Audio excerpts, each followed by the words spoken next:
as it has been mentioned a couple of times, the funding opportunities is one of the most important question mentioned a couple of times today. So I would like to welcome on the floor Christina Lithuanian. We know her very well now. She's the Lithuanian Cluster Network Director as well as Agri-Food Lithuanian Digital Innovation Hub Director to present her panelist and session. Welcome, Christina.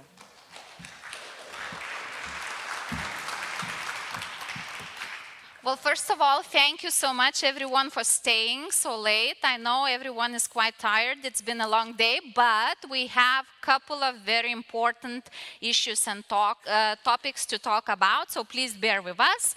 My panel today is funding opportunities and financial schemes for the clusters. A new EU industrial strategy will deliver three key priorities. So maintaining a European industrial global competitiveness at home and globally, of course, making Europe climate neutral by 2050 and shaping Europe's digital future, where clusters are seen as the main tool to implement that. How they're gonna do it? Many thematic funding programs driven by clusters and involving communities of large companies, SMEs, universities, research institutes, and end users could be applied. Access to national, regional, EU funding and work alongside the major enterprises and major stakeholders and players on close-to-market projects that meet innovation objectives are crucial. So let's talk today about how clusters could be funded. Today in my panel, I'm going to have Marco Francini, Head of Regional Office of the Baltic States of the European Investment Bank. And I'm going to start with him, and we're going to listen for his short presentation. And later on, I'm going to introduce other panelists. Please, Marco.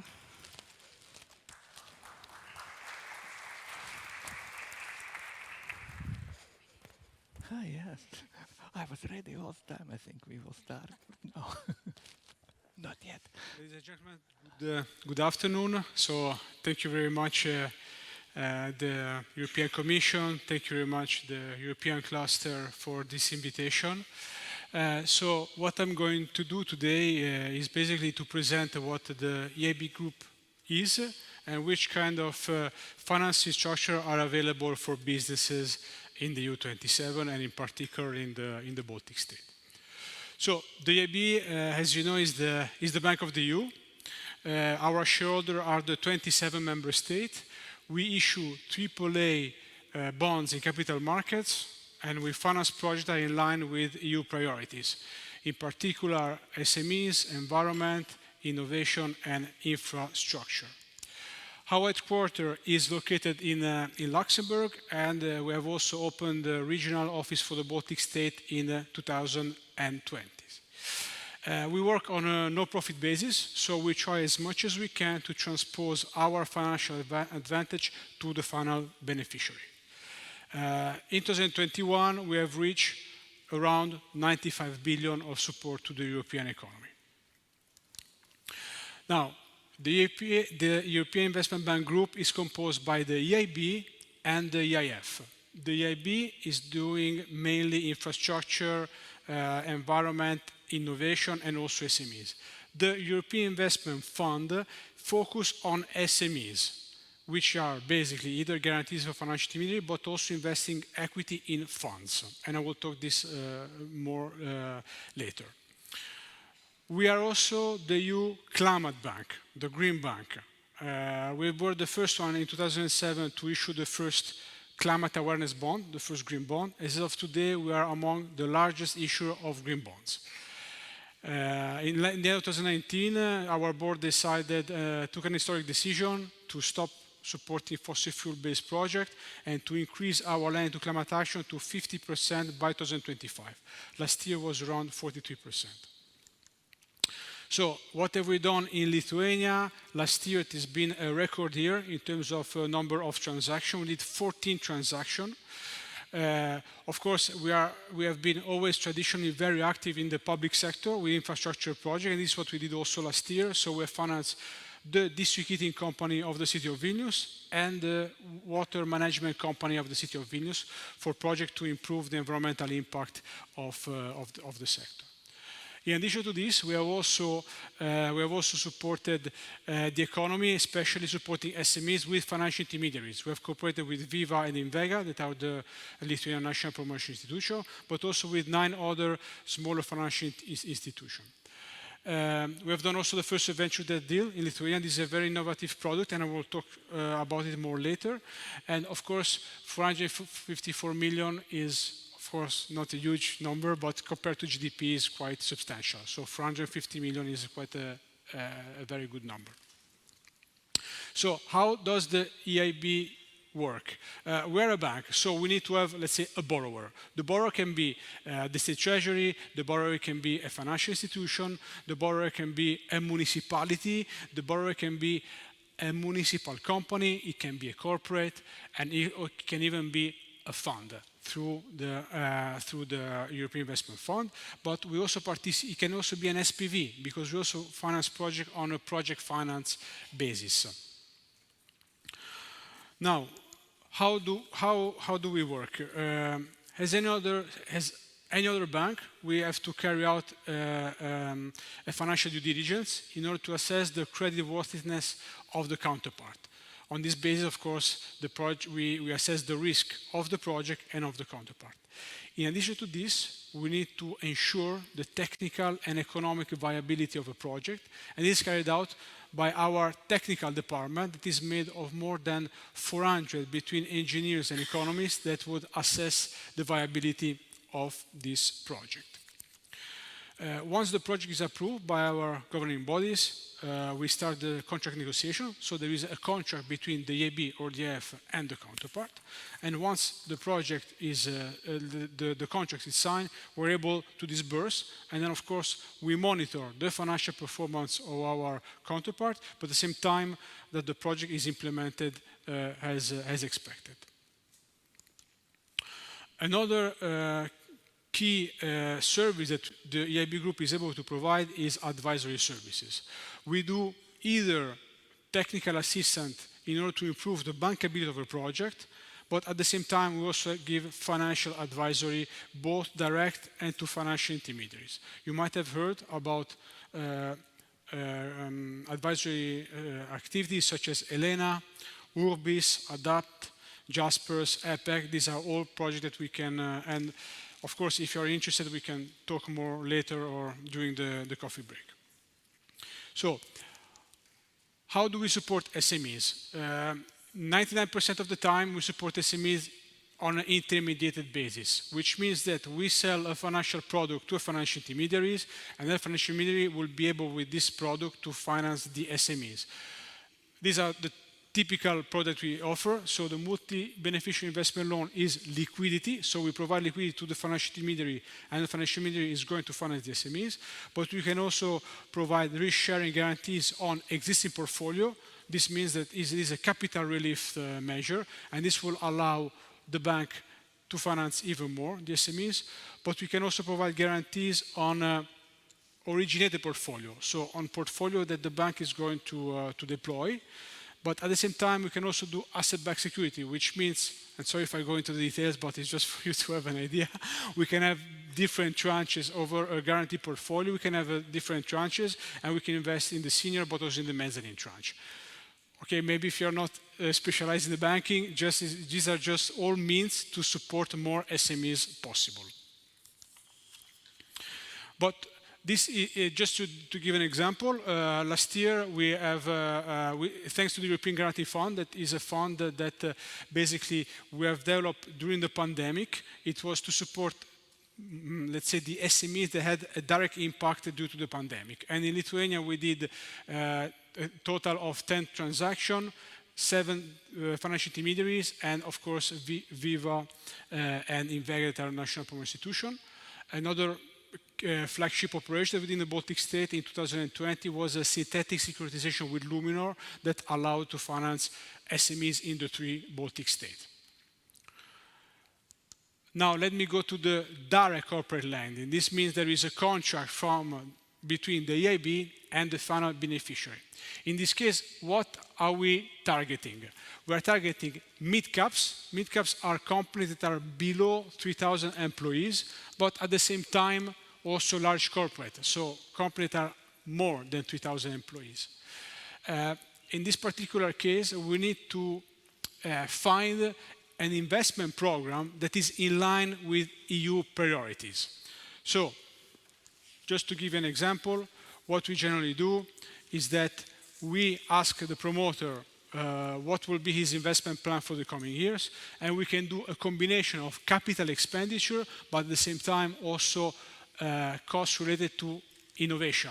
When I talk about innovative cost related to innovation, we are really talking about the cost and the salaries of the researchers, the legal cost related to a patent, and so on.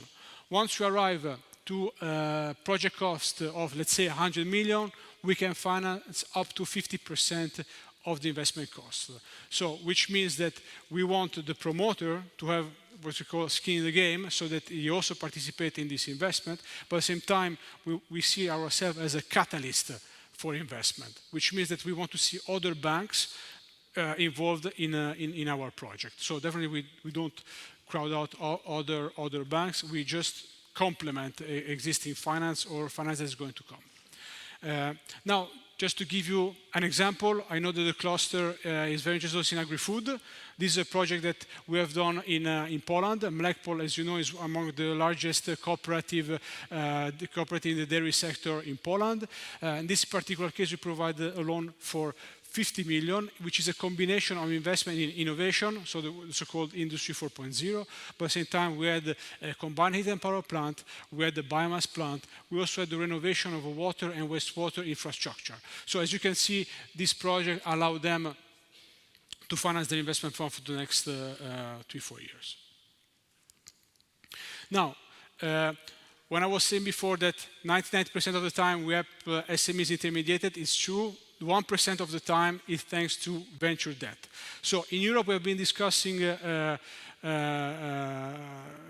lot about the debt value of innovation, where you have European technical capabilities that are able to compete everywhere in the world, but at a certain moment of their evolution, they don't find in Europe the correct instrument to grow, and they go to the United States, they go to Asia, they go everywhere they can find a source of funding.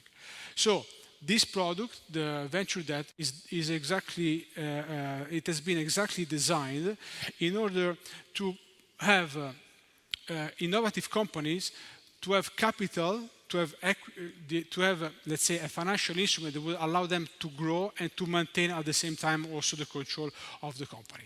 So if you are a very innovative company, deep tech, you have invented something that is, highly technologically advanced, and you can really see a very big potential for growth, then this is the kind of investment that is perfect for you, because it's a combination of loan that can be done on a bullet repayment, but at the same time can be repaid also with warrants or also with the royalties, depending on the sector in which we are financing. In this particular case, the minimum ticket size is 5 million, and of course this is really before we were doing larger ticket, but also 5 million I saw that we could really envisage to do in a lot of sectors. Let me give you some example. Okay, before we give you some example, we have the so-called thematic finance. So thematic finance, these are products where we are really supporting the emergence of disruptive technologies in the energy sector, in the transport sector, and in the health. Under this portfolio, we finance offshore wind floating technologies. Okay, and these were among the first ones we did. We also finance Northvolt. Everybody knows Northvolt for the big gigafactory there in Sweden. Well, before funding the Gigafactory, we had to test their technology. So we financed them their scale-up of their technology. So in this particular case, if there is a technology in this particular sector, this is the kind of thematic finance instrument that would be perfect for you. Of course, we're talking about transport. Transport technology can be charging station, it can be advanced fuel, it can be hydrogen. These are really all the sectors that we are looking to right now. Okay, now I'm going to give you some example of the projects we financed in the past year. So Brolis, everybody knows Brolis Semiconductor in Lithuania. So their technology is based on a laser spectrometry. Basically, their platform, this technological platform, can be used in the healthcare sector, in the veterinary, in agriculture, and the 7.5 million will allow them to grow and start up and do even more research and development activities. This is something that, of course, also the medical device was one of the interests of the cluster, so this is why I'm putting this here. And the photonics, but this one is also more interesting for you because here we are really talking about medical device. So MMI is an Italian company. Basically, they have invented a robot. Okay, this robot is helping the surgeon when he's doing the operation, he's doing the surgery, to eliminate the tremor. Okay, and this is really the top technologies that we have financed, and the objective here, of course, is to improve. Let's say the reconstruction, the microsurgery technologies, and is applicable, of course, in the healthcare sector. Another company that I'm sure you know, Starship Technologies, is an Estonian high-tech company. These robots travel autonomously. Okay, so and they are based on robotics, artificial intelligence, and the 50 million euro will help them scaling up their technologies. They are based in Tallinn. Of course, they have also offices in the US, in the UK, but definitely this is a kind of company that we hope to see more in Europe, and we hope to see even that we can finance even more. Now, I arrived to the last part, is the EIF. So European Investment Fund can provide equity product to funds. We have 4 different kind of funds into which we finance. We have, of course, venture capital and private equity funds, and I'm happy that we have Gerda today participating in the panel. We have climate infrastructure funds. These are funds that invest in forestry, energy efficiency, renewable energy, and this is another instrument that is really done also for investors. Okay, we have also debt funds in order to increase even more our support to SMEs, and of course social funds are also funds that are trying to invest more in the social sector, because one of the priorities, of course, of the European Commission of Europe is to have more accessible social and healthcare funds. So in a nutshell, the EIB group has a wide variety of financial product and advisory services. We have a strong expertise, both financial but also technically. We are going to deploy, already starting this year, InvestEU. That is the new program that has been preparing cooperation with the European Commission. And thank you very much again for the organization of the event. And as you have to share knowledge, don't hesitate to contact me after this presentation. We'll be able to give you more information. Thank you very much. Thank you so much, Marco. Do not leave the stage. Please take a seat for the panel discussion. And let me introduce the other panel discussion participants. So, Gerda Sakalauskaitė, please, Managing Director at Lithuanian Private Equity and Venture Capital Association. May I cross you? Then we have Arman Slėjas Krūmins, Cluster Manager at Food Products Quality Cluster Latvia and Chairman of Latvian Cluster Network. Please, Arman. Let me welcome Johan Wasberg, Development Director at Merinova. Please.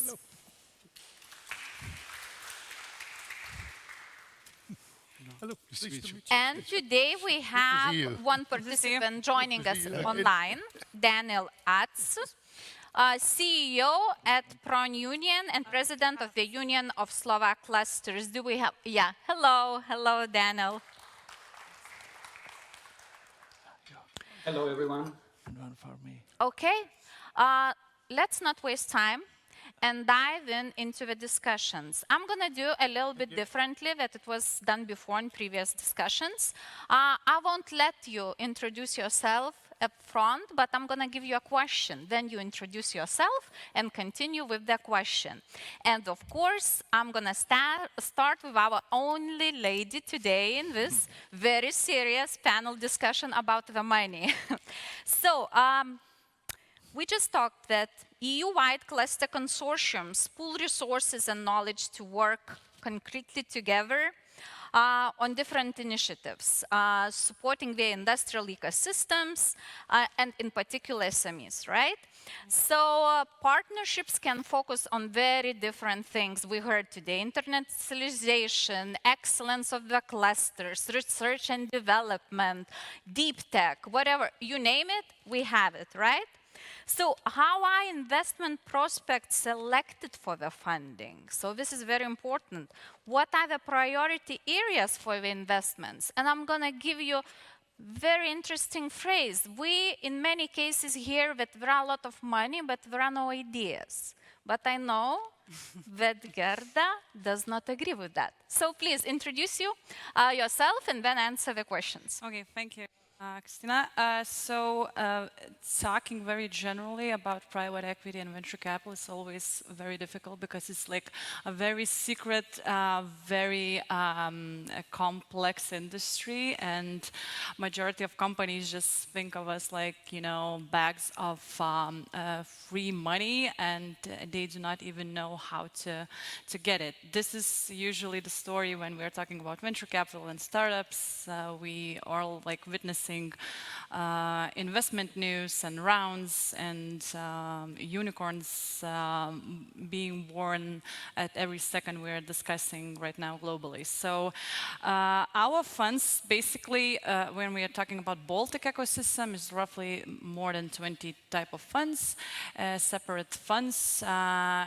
Those are divided into separate groups, that is private equity and venture capital funds. I think this is important to have, you know, discussions around this division because it's very it's different type of instruments. Private equity deals with companies. I think it's very important to talk within cluster meeting, within SMEs or mid-caps that are matured and are ready to be very export-oriented and can grow multiple times within the very small time frame. So usually private equity investors look for these opportunities and invest into equity or do buyouts, complete buyouts of the companies, and basically trains them and works with them within framework from 3 years to 10 years to get tremendous results with their growth and exports. So basically, this is private equity business.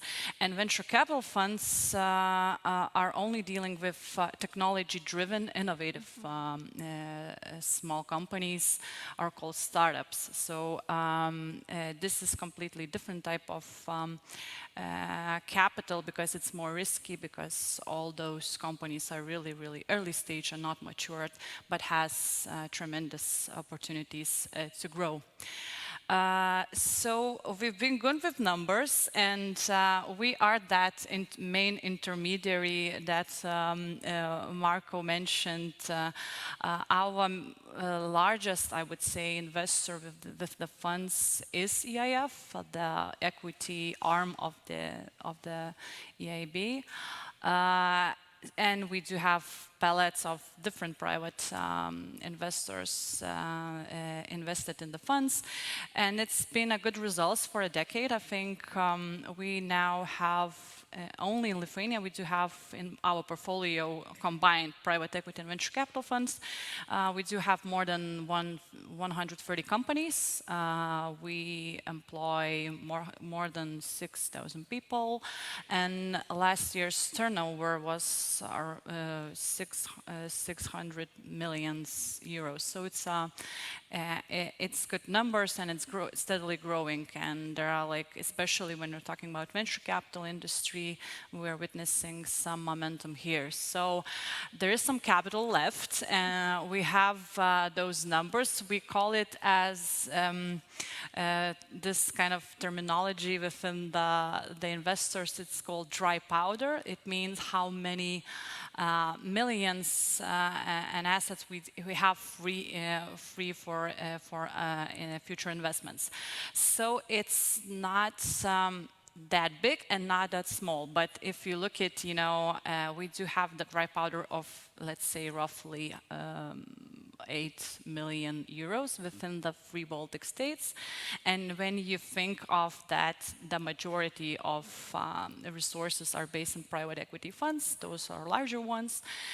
So you can feel that venture capital funds are a bit scarce of investment and dry powder. So this is a tight situation, because when you look at the investment landscape, startups and innovative businesses are growing rapidly. Baltics is like a hot spot right now when we're talking about venture capital and startup development. So this is, so that's why I wouldn't agree that it's just, so much money and no ideas to invest in. I think on the contrary, there are too many ideas and too many good ideas, but we feel that we can be not that much competitive soon with the largest, funds that are starting to look around, like US funds or UK funds. Those are bigger ones.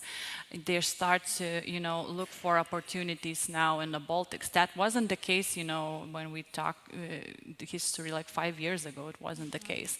Right now, US investors looks even for startups that are in seed stage. So it's changing. So our fund should be, be resourceful to be competitive and to hold those companies within Baltic region, not to have this, let's say, technology leakage or brain leakage when startups and founders should, like, force to move out because of those foreign investments. So it's really important when we talk about, development of national economy, basically. Okay, well, thank you so much, Gerda. I just want to add one more question. So we heard from Marco that they invest either into innovative SMEs or into projects which are aligned with the European priorities. Yes. So what are the priorities in investing in your case?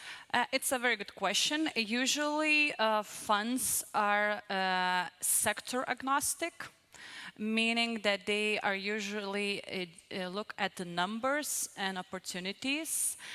Some of the funds are very specific. They only invest in some sector, but usually it's agnostic.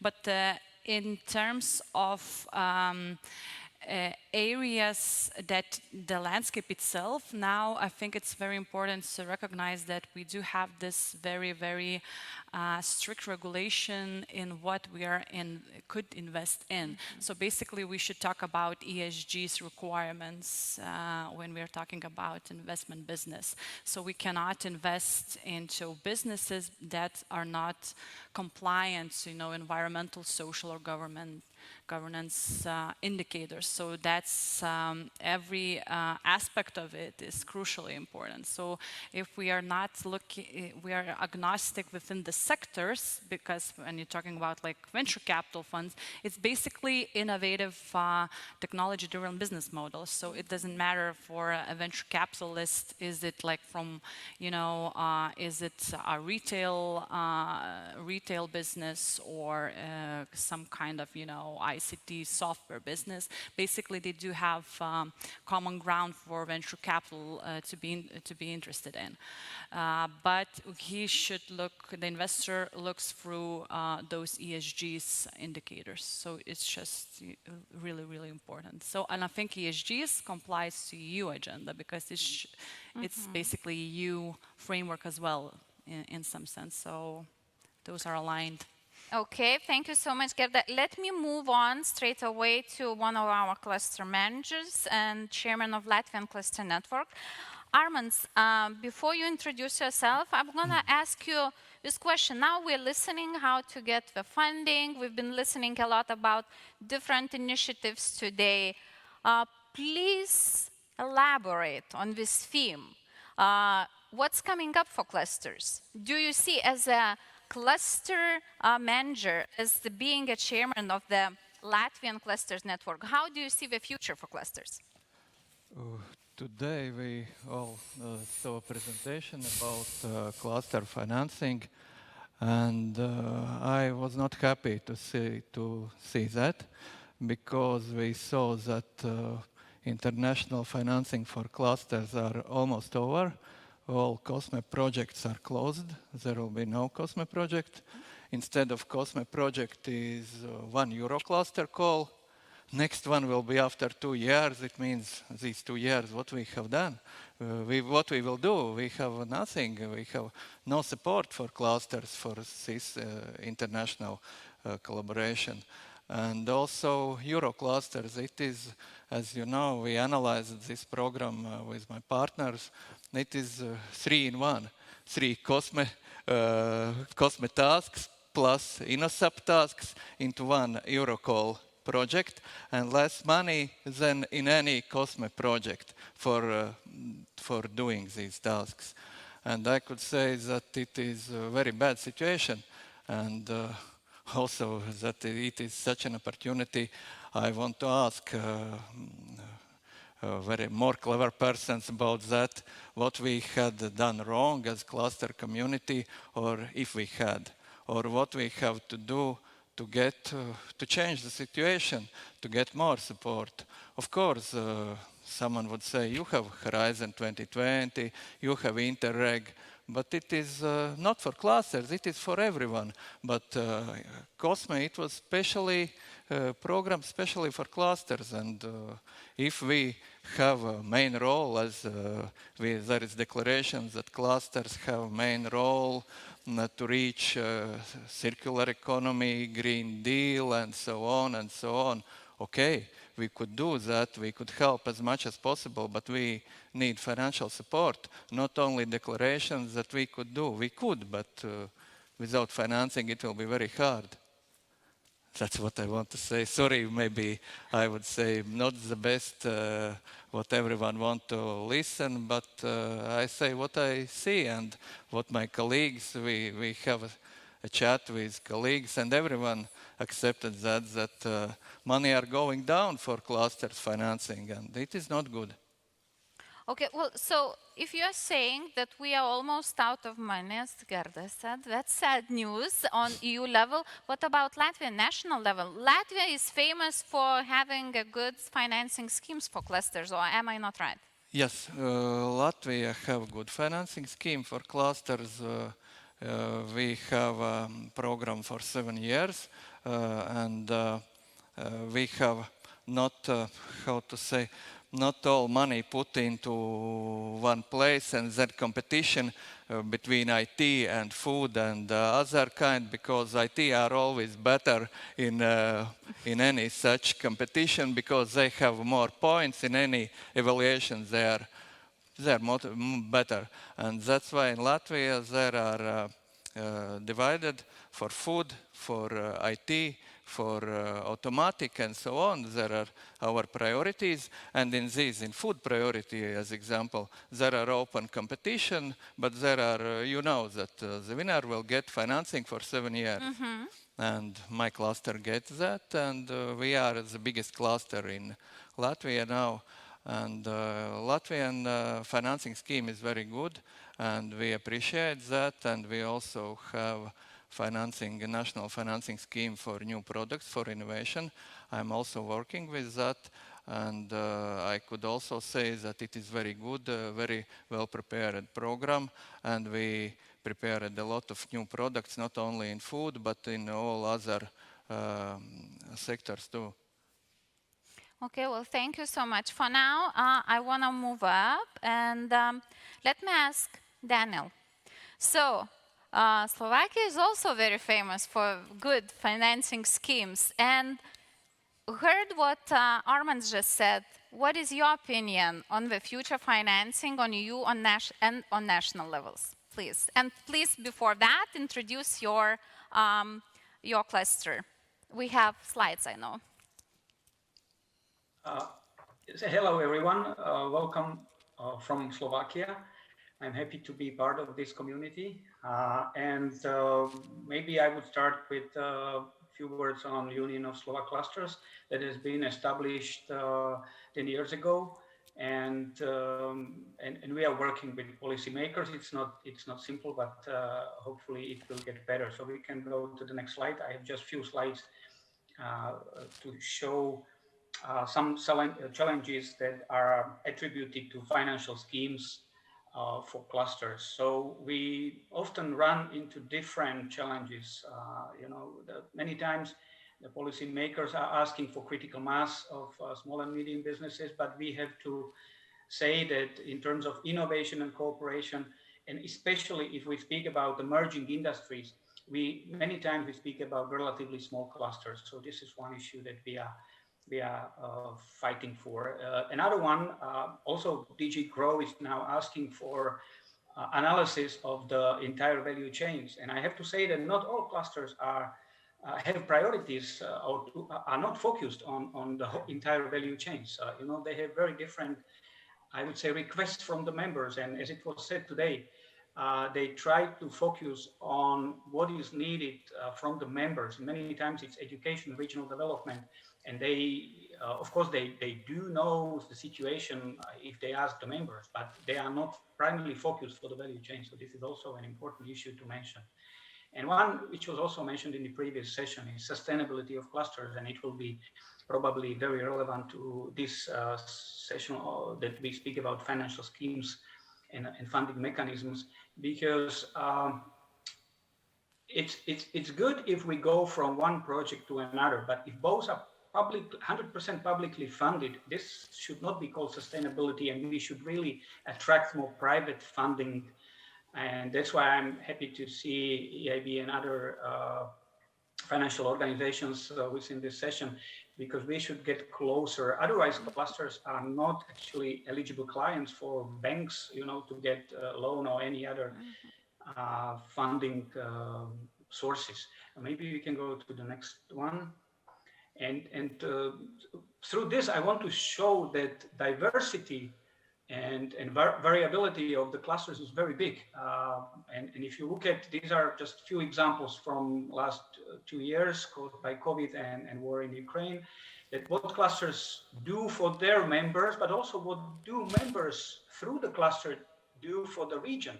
So one activity is optimizing energy contracts for its members now in the energy crisis, which is very different activity from, for example, mobilization of the human resource capacities of IT members of the IT cluster in Košice. Košice are very close to Ukraine, and they are now working on developing different IT tools, IT applications for city and region in terms of registration of refugees or etc. And there is another example of providing direct financial support by the cluster through its own voucher scheme, accumulating some funding, the small funding, and supporting innovative bio-based small and medium companies. And then please go to the next one. Just to conclude this very short introduction, and we will probably have time to discuss it a little bit more. But in Slovakia, Kristina, you mentioned that we have very well set up the schemes to support clusters. Not really, but I have to say that it has improved in the last years, and we have the first call now under implementation. But many times it's not only, and this is the point when you asked the question I wanted to to speak about, maybe it's not only about supporting the clusters, but it's about to support ecosystems through clusters. So it means that there are many structural funds that clusters could play an important role as a partners, maybe not the leader or the main holder of the funding, but they are not eligible. At least this is example from Slovakia. So the clusters are not eligible even building technological partnerships, for example. So this is something that at the national level could definitely improve in Slovakia.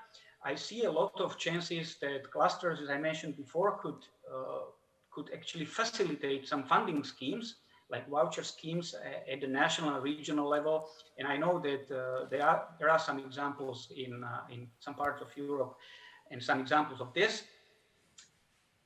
It is important that clusters become co-creator of the policy, maybe not only stakeholder as I have it here, but also as a co-creator, so to contribute and to develop the policy. And again, it has been a lot said today. And one more point I would like to touch is that, at least again in Slovakia, I feel that we have to go beyond cluster community. We meet with many clusters, we say how clusters are excellent, what we do, but not other policymakers from different ministries, even from other sections of the department of the Ministry of Economy, really know about clusters and what they can do and what we do. So this is also important, but not only at the policy level, but we need to go also to other associations, trade associations or chambers, which sometimes they feel we are competitors, and of course to get closer to the company. So please go to the next one, and this is just to conclude that I really believe in respect of diversity, but not only respect, but also to benefit from diversity of clusters. This is crucial task for us because it is a barrier at some point, but also a big advantage of clusters. So thank you very much, and I will be happy to contribute within this panel. Yeah, thank you, Daniel, so much. As we've heard, we've been talking a lot today about collaboration, and you touched again this topic, and you added a next thought that clusters should not only be collaborating in their own ecosystem, but they could become not competitors, but good partners for the other organizations and work together and maybe find another possible financing schemes. And let me go to Johan. Now you've been listening to there is money, no money, we can create new schemes. So what is your opinion on that? Good to be here. And I'm slightly more optimistic, I think. And I have been working 26 years with the Merinova and the Energy Vasa cluster, so I like this opportunity to share some thoughts from that. What made me worried some years ago was that the boss told me that I will never retire unless we have the gold label. So now we were awarded the gold label last month. So now I stepped down from the development director to a senior expert. So I'm a lot senior, but maybe a bit less expert, but I maybe some expert anyway. So the next slide, please. I think we should, we are a limited company owned to 72% by our members. We have no basic funding coming in the mail every year, so we are a totally action-oriented, project-oriented organization. And I think it's good to start thinking what can we do with private funding.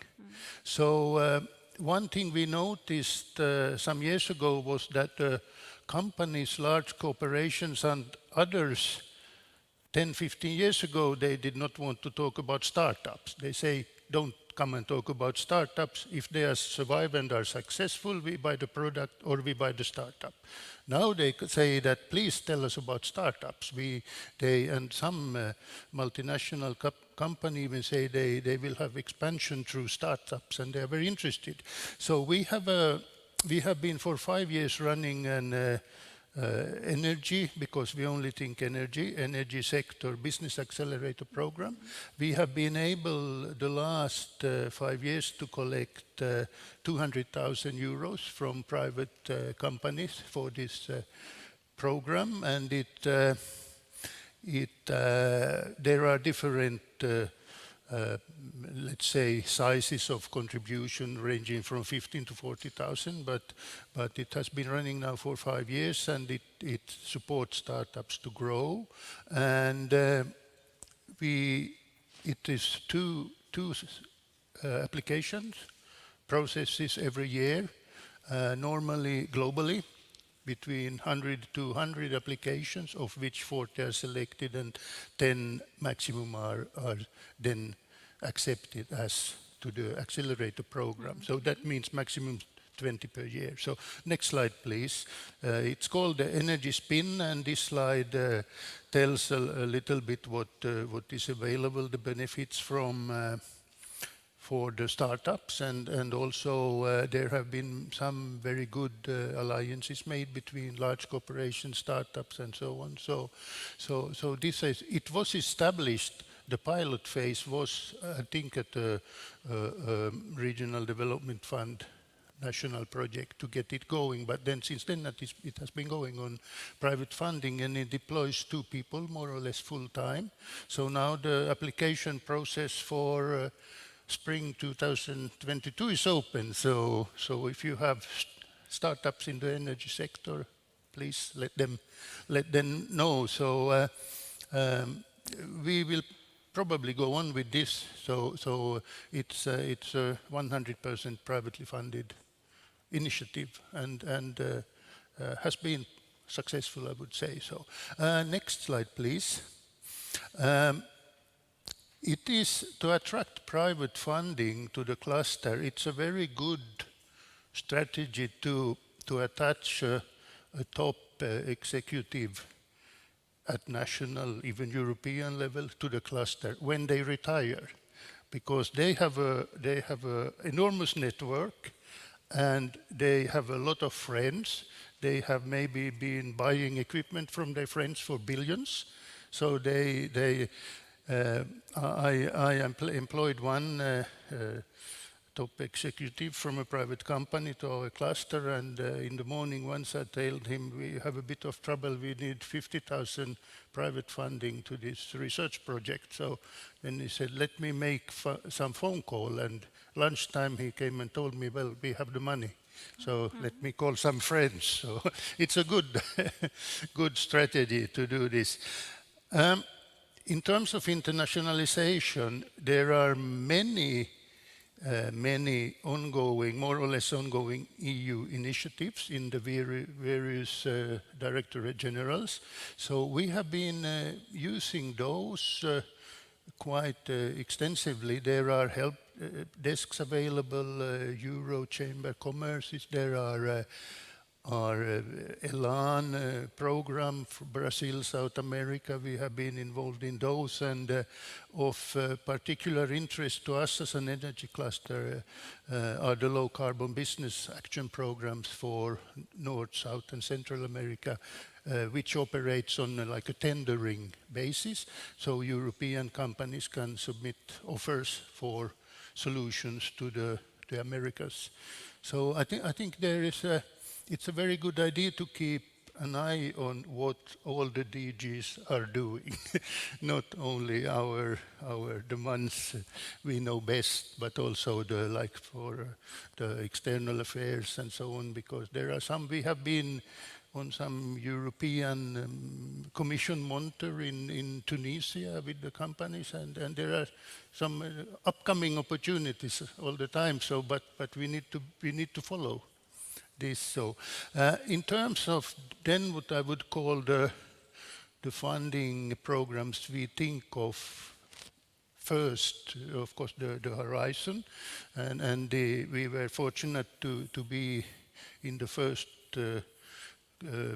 call approved in the cluster excellence. So that helped us a lot to the gold label. Actually, all participants are gold label clusters. Now, one cluster was dissolved, but the rest, we were actually the last as coordinator to achieve the gold label. So our Swedish colleague did it before us, but that was very helpful. Go International, the COSME, we were already in the pilot phase, very helpful program. But then I think there is not a shortage of programs. What I have seen during my 26 years in the business is that unfortunately the programs tend to become more rigid, they become more limited. So we have a lot of programs, but like they are too limited. Anders Berche mentioned it has to be capacity building, or in the Interreg program originally it has to be spatial planning, and if you don't have a spatial planning project you cannot apply. So my dream is that in all programs it would be one section called Other Necessary Actions, where we could apply for example, cluster collaboration. So what has been discussed today now, to the programs now starting and ongoing, they are prepared when the world looked different. So I would be very happy if the starting ongoing programs now could be directed quite quickly to solve the current problems with supply chains, with other things too, because the mechanisms are there. It's just updating the focus. And the big, as we all know, the big resource we have are the nationally allocated European Regional Development Fund. There are substantial amounts in all Baltic countries and other countries. And in the previous program, it was said that 15% of these national allocated regional development fund could be used for international activities as long as the benefit stays in the nation or in the region. So we have these resources with multi-million programs in all our countries, but it is what we have been discussing with our national authorities is that we could have nationally funded with the Regional Development Fund joint projects, collaborative projects with our Baltic colleagues, and they are funded by their national Regional Development Fund. And I think this is a decision which can be taken quite easily when the Baltic, I know there is a Baltic Sea funding authority group which meets. So if they agree that then we can have collaborative projects, but we fund them with the national funds in all countries. So these are, I think, could be a good solution. Thank you so much, Johan. Excellent tips and excellent suggestions that clusters also can be attracted private funding. Personally, I've never heard acceleration programs. Congratulations on that. And let me quickly move to Marco.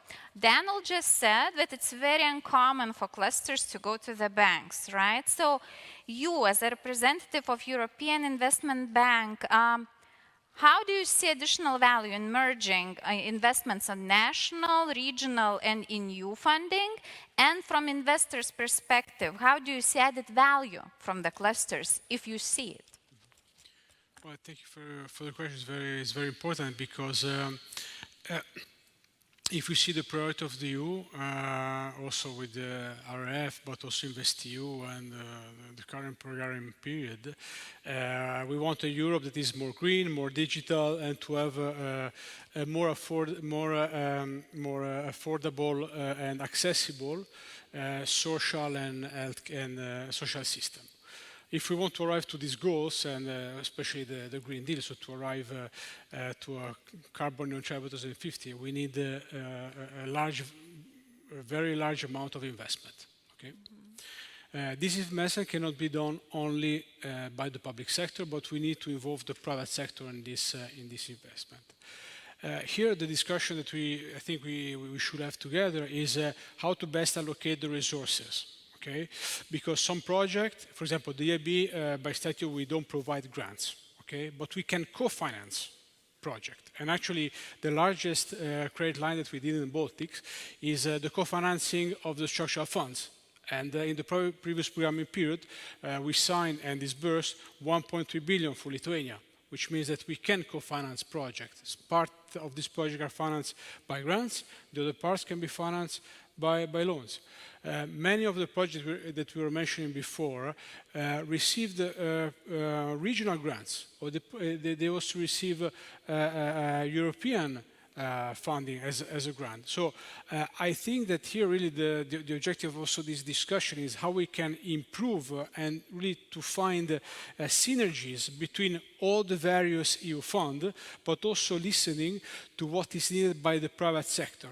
Because in the IB we have a, let's say, privileged situation that we have daily contact with the private sector, both from our investors that are interested in buying bonds, buying green bonds, buying social bonds, because they want to invest in something that represent, let's say, a goal.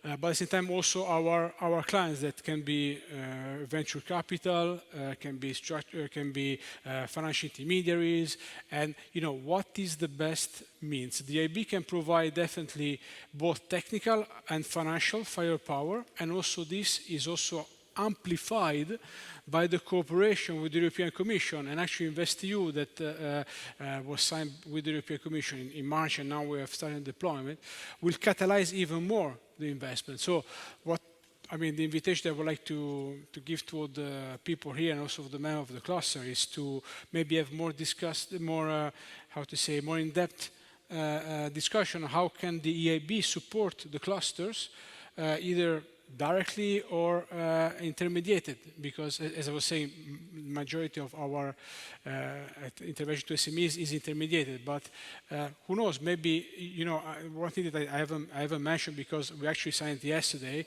is that the EIB is also managing structural funds. And yesterday we signed energy efficiency. There was a platform that has been prepared together with Šiaulių Bankas and other investor that will unlock a 1 billion investment in energy efficiency for the renovation of a multi-apartment building. And this is another cooperation that we do with the European Commission.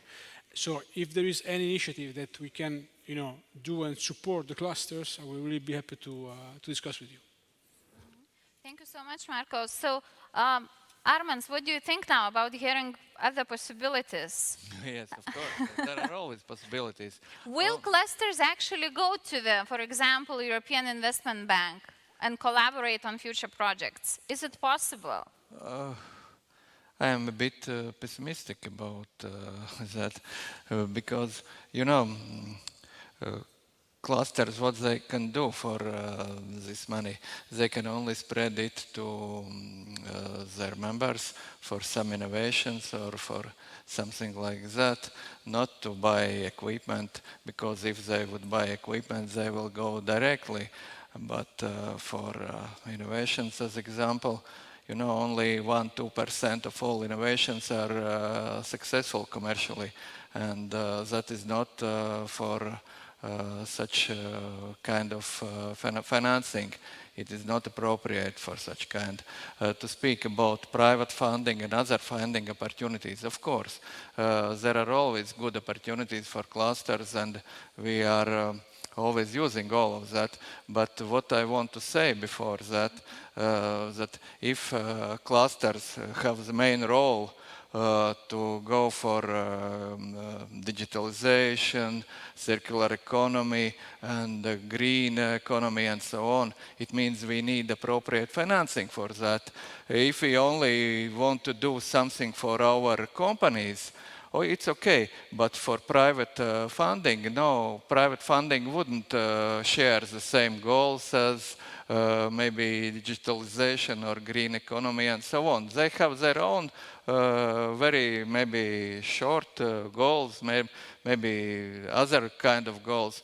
But if we speak about European Union goals, such level goals. There must be support, more support. That is what I want to say. Not that there is no financing at all. No, there are still financing, private funding, other funding, local funding, national funding, regional funding, but it's about cluster's role. Okay, and Daniel, what is your opinion? Would you go now as a cluster to the bank after hearing the possibilities and hearing also to Arman's? He still stays pessimistic. Yeah, I already mentioned that we need some new business models, sustainable business models, and I think we need to use private, more private funding than we heard before, than we saw before. So it is important to find the balance. But as I said before, it really depends on the objective and what activity should be financed. And this is about the diversity of clusters, as I mentioned. So if we are here to build educational ecosystem for circular bioeconomy, then probably it has to be 100% publicly funded. You know, if we go for support accelerator for the small and medium businesses, or if we are going to be an intermediary agency for doing voucher schemes, then of course we can generate or we can mobilize private funding. So I think it is important to include private funding into maybe not the cluster organizations to be funded, but the activities they are doing, you know, because then you actually get a picture of the private sector, how they look at your activities. And so I am for more balanced funding of activities of clusters, private and public. I'm not sure whether there would be a cluster that would really function on 100% financing from private sources. That would be quite difficult, even if we speak about projects, but I mean really privately, commercial projects, not supported by ERDF or Interreg or whatever program. But I think that we need to turn towards private funding more than we did in the past. Okay. Thank you so much, Daniel. And I would like to turn to Gerda. Gerda, now after listening to the discussion, do you or do you see the value in clusters? If cluster comes to you and says, we want to do acceleration program, or is it possible overall to get investment, or can we become this distributor of the investments, your investments, for example? I think when we are talking about private equity and venture capital and clusters in one room, I think the main goal of our industry is support the leading companies within clusters.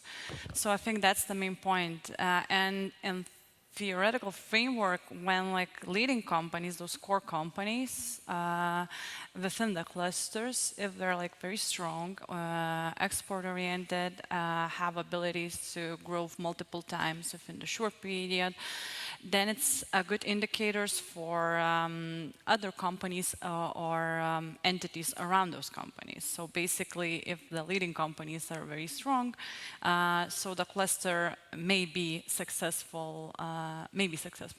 So I think we're not thinking about clusters as itself. We look like with individual companies to invest in that can be those drivers within the industry on national terms, regional terms, and then global terms. So I think it's really important for clusters, like clusters formation, that to have those leaders within the industry that are like internationally driven companies. And I think private equity and venture capital does that, because it's just investments with expertise, that this is not a simple instrument to take in. You should actually carefully considering having private equity investment within your company, because it's equity investment. Those people will become your colleagues within the boards and your co-owners. So they will be hands on your business and will make it more effective and better. So I think we look this from the lens of the company. But of course, when we're doing due diligence and so on, we look for opportunities, and if it's the company can be a core of cluster and major developments within some sectors, economical sectors, I think it's a big value for funds to consider. Okay, thank you so much. Well, the topic is actually not that easy. It's quite complex and complicated to talk about, but it's very important that we are talking. And our panel today is almost running to an end.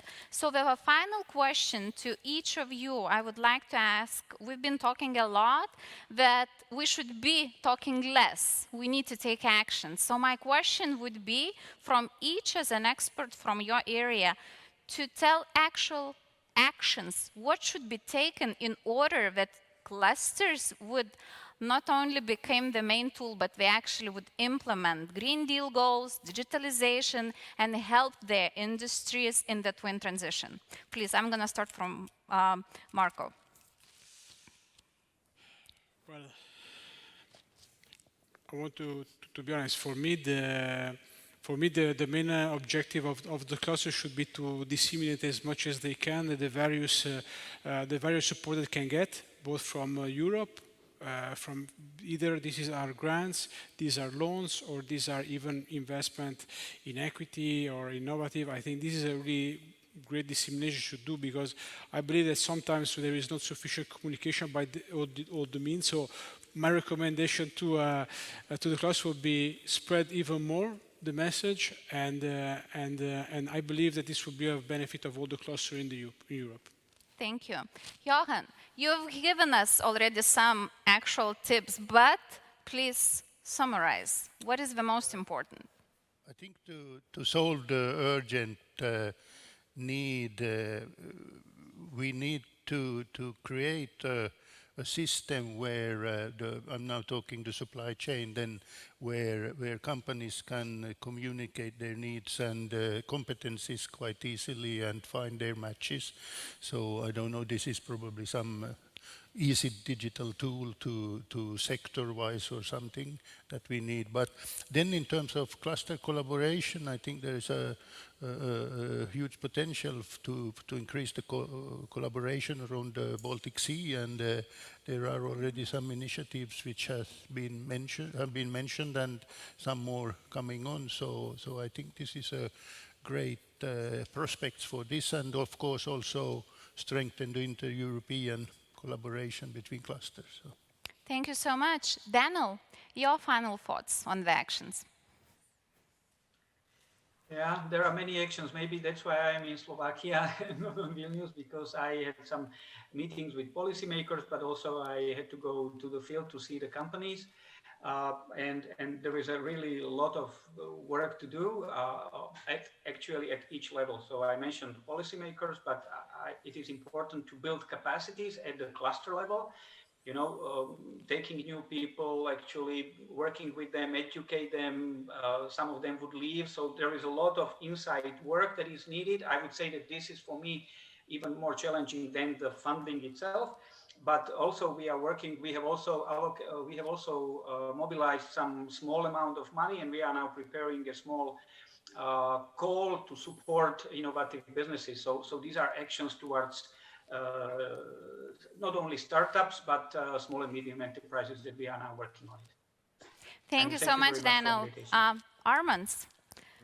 We have to go to our members to explain them in very easy, understandable way what is the goals, and and ask them how we could achieve that goals, and is it their goals too, and explain them advantages if these goals would be their goals also. And then on second option, of course, speak with European Commission and asking for appropriate funding. Okay, thank you so much. And I'm finishing with Gerda. So what would you recommend for the clusters for an actions? I will close down the panel that is for financial topic with a not financial notice.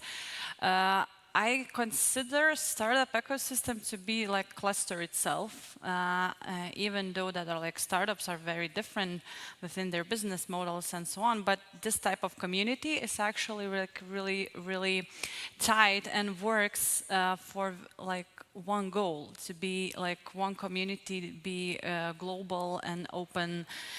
So I think what I'm seeing in that cluster, startup cluster, is the certain level of trust within each other and cooperation, like very natural one, like very good working mode.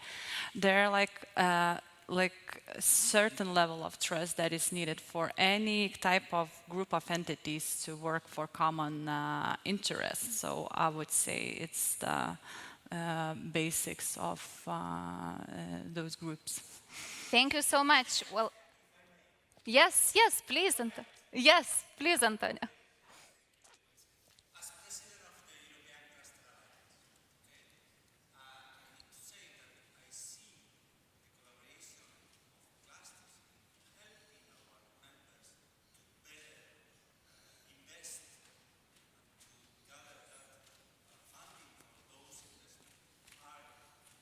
Next steps for us, okay? And I want to say thank you and accept the offer, your offer, okay, to explore how to better do it, okay? For us, it's very important, okay? I know that it's a challenge for many, but there are clusters working on that. That is a reality, and so we need to create, to build capacities on that side, okay? So I want to accept the offer and look for next steps on working on it. Thank you. Sorry, Cristina. It's okay. Fantastic ending words from Antonio. Thank you, everyone, for participating. Okay.